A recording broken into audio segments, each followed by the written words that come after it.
सुप्रभात बच्चों।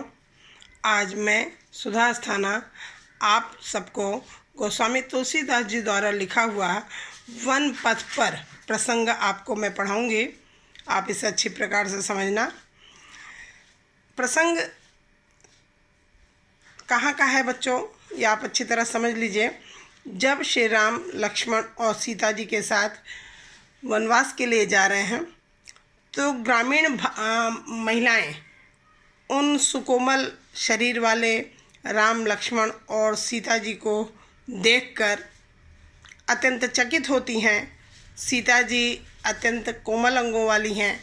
वो वन के रास्ते पर पसीने से तरबतर हो जाती हैं और वो श्री रामचंद्र जी से पूछती हैं कि अब हमें आगे कितना चलना है, हम पर्णकुटी कहाँ पर बनाएंगे। अब इन सबका वर्णन इन छंदों में है, आप इसे अच्छी प्रकार से समझिएगा। पुरते निकसी रघुवीर वधु, धरि धीर दये मग में डगद्वें, झलकी भरी भाल कनी जल की, पुट सूख गए मधुराधर में।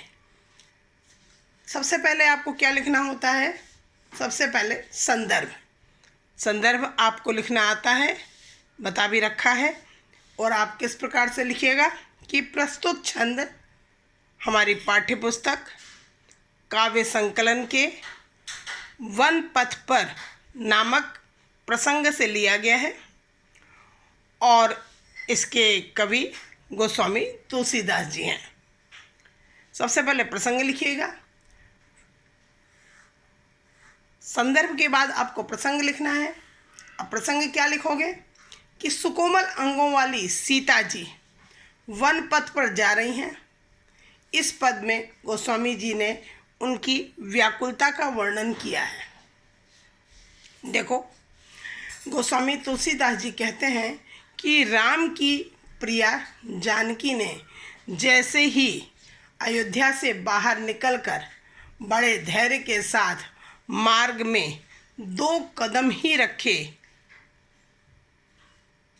दये मग में डग द्वें, 2 कदम ही रखे अर्थात वे थोड़ी दूर ही चलीं, वैसे ही उनके पूरे माथे पर पसीने की बूंदें झलक आईं। जल की भरी भाल कनी जल की, उनके माथे पर पसीने की बूंदें झलक आईं और उनके कोमल होंठ सूख गए, पट सूख गए मधुराधर में, उनके कोमल कोमल जो होंठ हैं वो सूख गए। तब वे राम से पूछने लगी, फिर पूछती हैं, चलनो अब केतिक, पर्णकुटी करियों कितु हैं। श्री रामचंद्र जी से पूछने लगी कि हमें अभी और कितना चलना है और आप अपनी झोपड़ी या पर्णकुटी कहाँ पर बनाएंगे।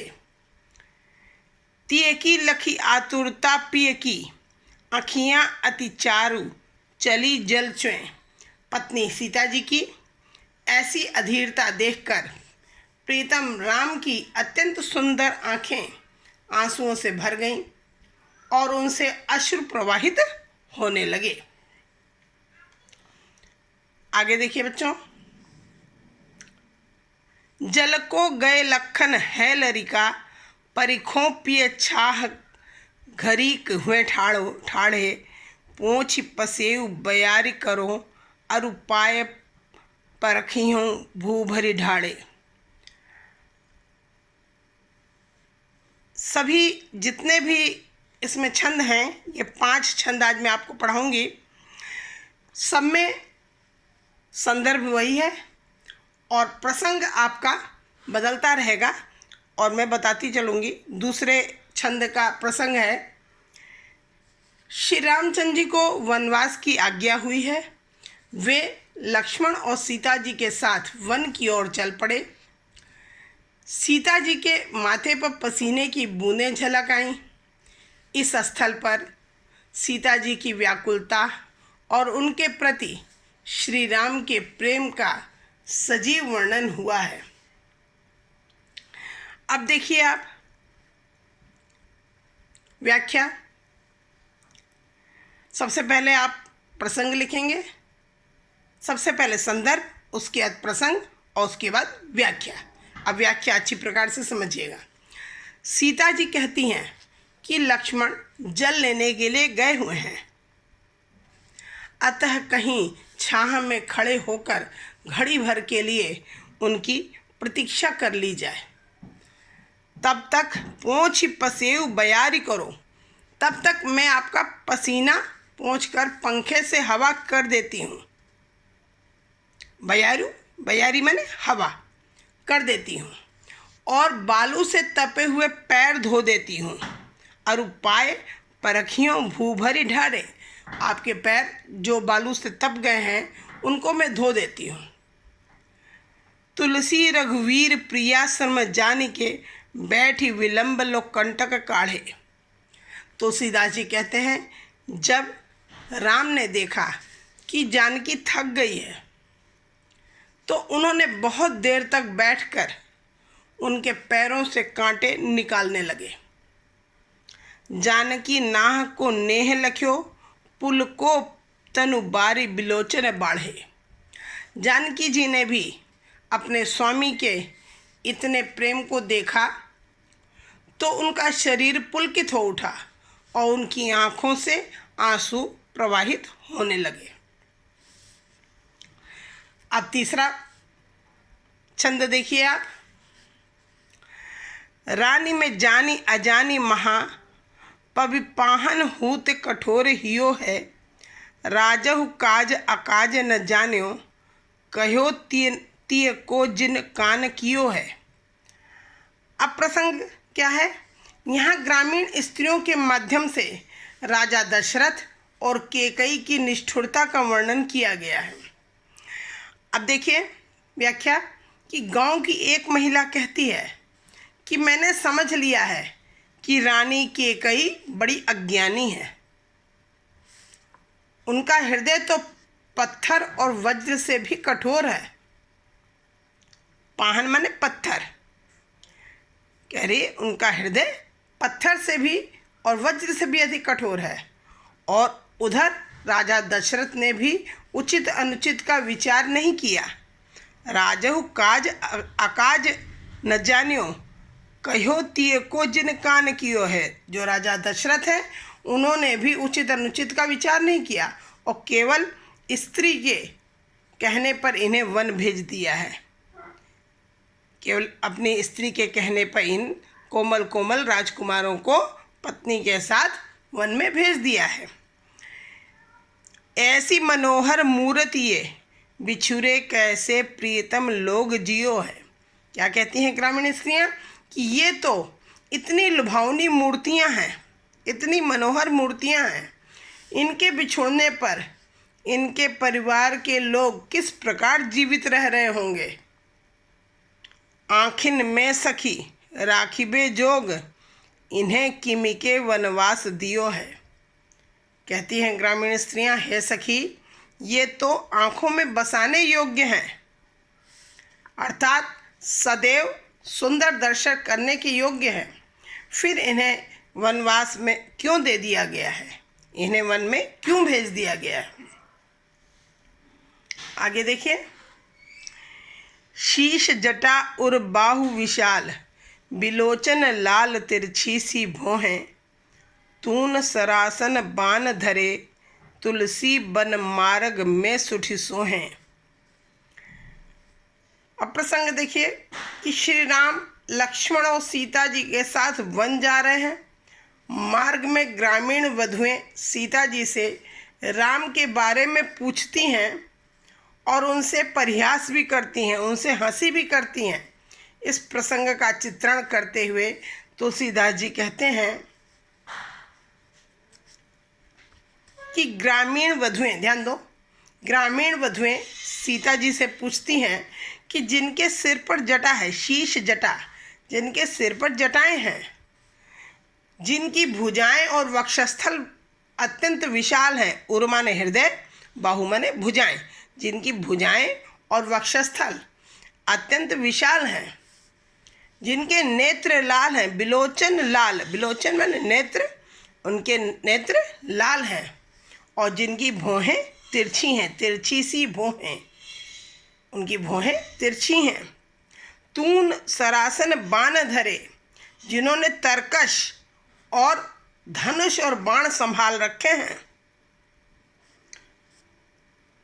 तुलसी वन मार्ग में सुठ सोहें, और जो वन के रास्ते में भली प्रकार सुशोभित हो रहे हैं। सादर 12 बार सुभाए, चिते तुम त्यों हमरो मन मोहे, तथा जो बार बार आदर और चाव के साथ तुम्हारी ओर देखते हुए हमारे मन को भी मोहित कर रहे हैं। पूछती ग्राम वधू सिय सो, कहो सांवरे से सखी रावरे को हैं। सभी ग्राम वधुएं सीए माने सीता जी से पूछती हैं कि हे सखी, बताओ तो सही, ये सांवले से वर्ण वाले तुम्हारे कौन लगते हैं। लास्ट देखिए बच्चों। सुन सुंदर बैन सुधारस साने, सयानी है जानकी जानी भली, तिरछे करी नैन दे सैन तिन्हें, समझाई कछु मुस्काए चली। अब प्रसंग देखिए। ग्रामीण महिलाओं ने सीता जी से उनके पति के विषय में जानकारी करनी चाहिए। इस पर सीता जी ने उन्हें संकेत से ही सब कुछ बता दिया। मर्यादित ढंग से संकेत में ही उन्हें सब कुछ बता दिया। व्याख्या देखिए। गोस्वामी तुलसीदास जी कहते हैं कि गांव की स्त्रियों की यह अमृतमयी वाणी सुनकर जानकी जी समझ गईं। सुधा रस साने का अर्थ है अमृत से भरी हुई वाणी को सुनकर सीता जी समझ गईं कि ये स्त्रियां बहुत चतुर हैं। सयानी मीन्स चतुर हैं। इस बात को जानकी जी अच्छी प्रकार से समझ गईं। तिरछे करी नैन दे सैन तिन्हें, समझाए कछु मुस्काए चली। अतः उन्होंने मर्यादा का पालन करते हुए संकेतों के द्वारा ही उन्हें बता दिया, मुस्काते हुए मुस्कुराकर उन्हें बता दिया कि ये हमारे पति हैं। कौन? श्री रामचंद्र जी हमारे पति हैं। अपने नेत्र उन्होंने कैसे किए? तिरछे करके, इशारा करके, कुछ समझा के सीता जी मुस्कुराई और आगे बढ़ गई। तुलसी तई अवसर सोहे सबे, अवलोकित लोचन लाहू अली। तुलसीदास जी कहते हैं उस अवसर पर वे स्त्रियां उनके दर्शन को स्वयं का लाभ मानकर राम की ओर टकटकी लगाए हुए देखती हुई ऐसी शोभा पा रही थीं। कैसी शोभा उन्हें लग रही थी कि अनुराग तड़ाग में भान उदय, बिगसी मनु मंजुल कंज कली। वो स्त्रियां अपने को इस प्रकार से लाभान्वित महसूस कर रही थीं, वह इतनी अधिक सुशोभित हो रही थीं कि मानो सूर्योदय होने पर प्रेम के तालाब में सुंदर कमल की कलियां खिल उठी हों। बच्चों, आपको इन 5 छंदों की व्याख्या आपको समझ में आई होगी, और अगर कुछ समझ में आपको ना आया हो तो आप मुझसे किसी भी समय पूछ लीजिएगा।